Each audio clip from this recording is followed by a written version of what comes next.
Hello and a huge welcome to you. My name's Kell Bell, and this afternoon I am going to be chatting about the real reason teachers are leaving the profession.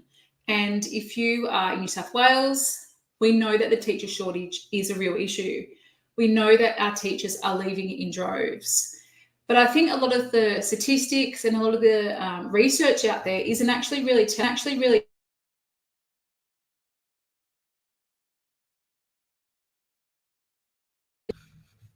Hey everyone, thank you so much for joining me. This hour I'm talking about the real reason why teachers are leaving the profession in droves. Now, I'm pretty sure the statistics and the data and the news reports don't really delve into this part of it very much.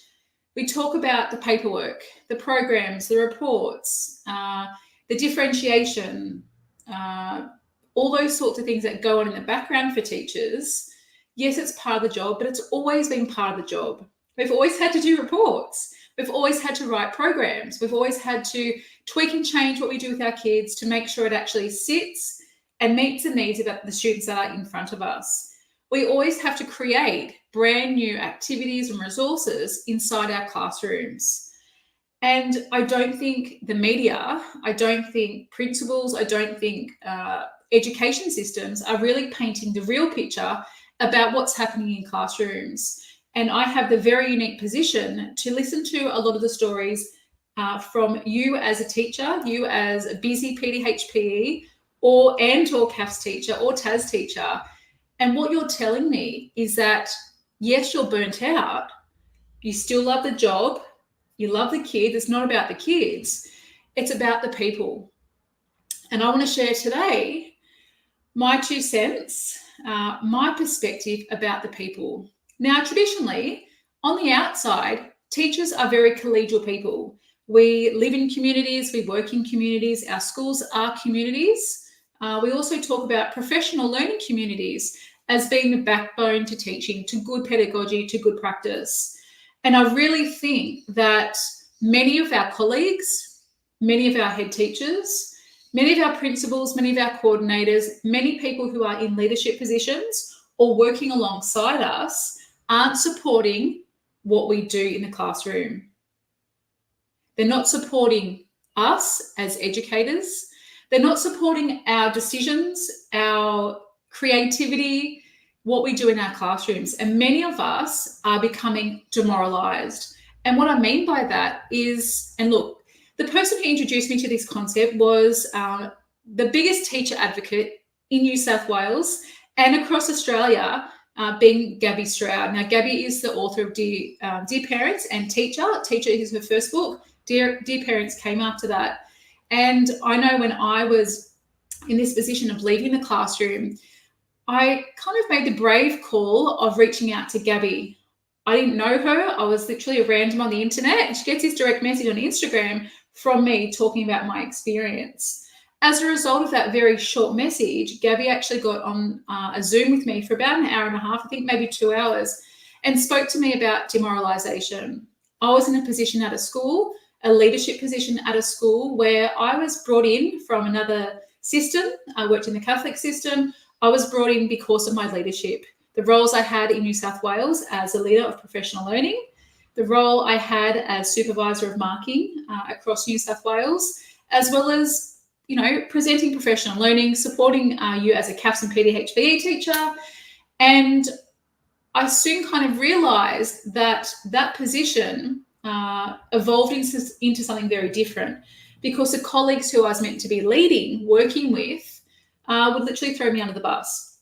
They would go down to the principal and they would tell her, dob on me, I suppose, and talk to her about what I was making them do.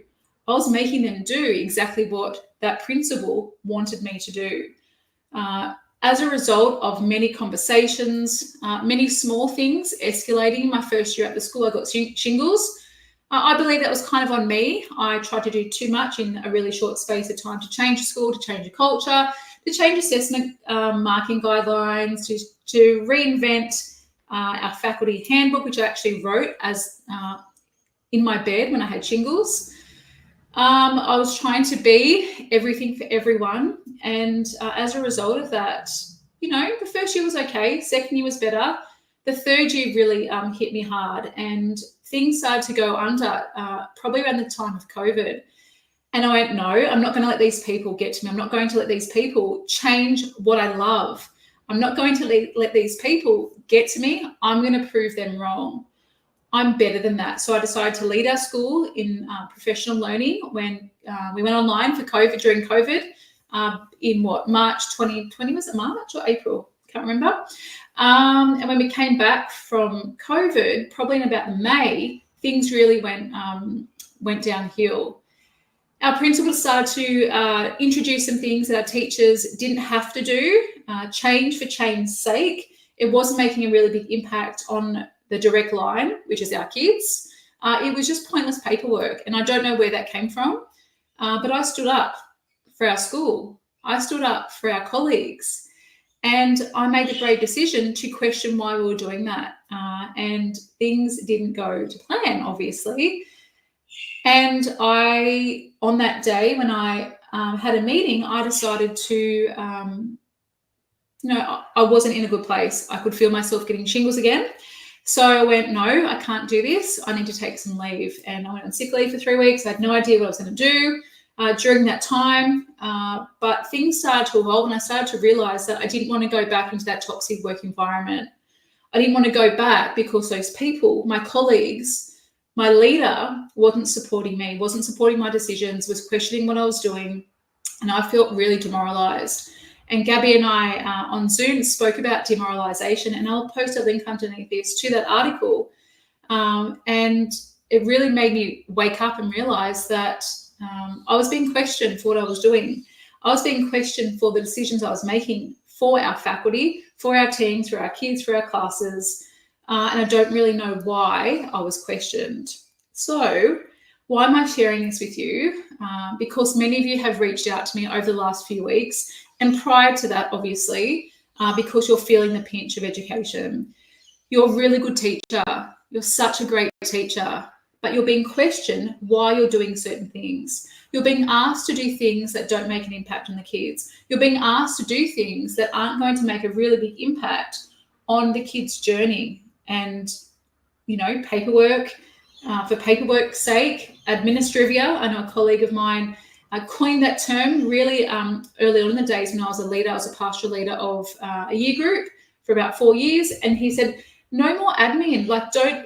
We can send it in an email. We're not going to have a meeting about it. Stop these pointless discussion. Stop these meetings that have to happen. They don't. Let's get back to the core business, and that is teaching.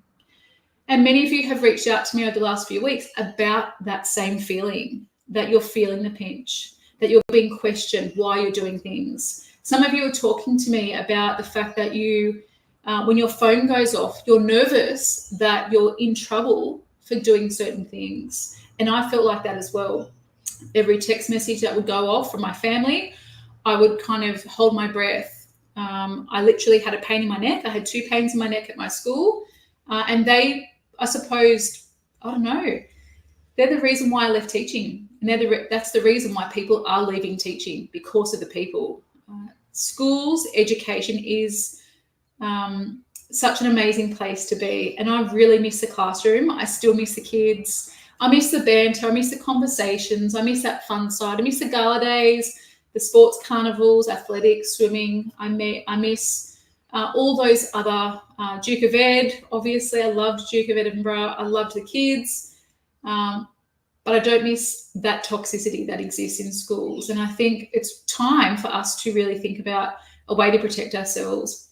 When I first started the CAFS Collective, my CAFS membership to support teachers, I wanted it to protect the precious time, energy, and your well-being. And that is still true to this day. My core mission in anything that I do is about you. It's about you as a teacher. If I can save you 10 minutes, 20 minutes, an hour, 10 hours, then I've done my job. Inside the CAFS Collective, you will have the most amazing time-saving resources, but more importantly, you'll have a community of like-minded teachers who absolutely love teaching. They love our course. They love teaching kids. They are doing the work of a teacher and an educator. So there's no competition. There's no demoralization. There's no toxicity. There's no negativity. It's all about connection, collaboration, and community. So if you've been checking out the CAFS Collective and you're like, I want to be part of that, I'm feeling like I'm a bit lost. My coordinator doesn't support what I do. My head teacher doesn't support what I do. My principal certainly doesn't support me. Then we have your back inside the CAFS Collective. You can join a thriving community of teachers, of over 90 teachers across New South Wales who are here for you. And I can't wait to support so many more of you inside our beautiful membership, our thriving community, to support you no matter where you are in your journey in CAFS, but also where you are in New South Wales. So if you have any questions about the membership, please let us know. But I hope that what I've shared has been valuable, because it's really important to advocate for yourself. It's really important to stand up for what you believe in and to protect your time, energy, and your well-being. I'll leave you on that. Thanks, team.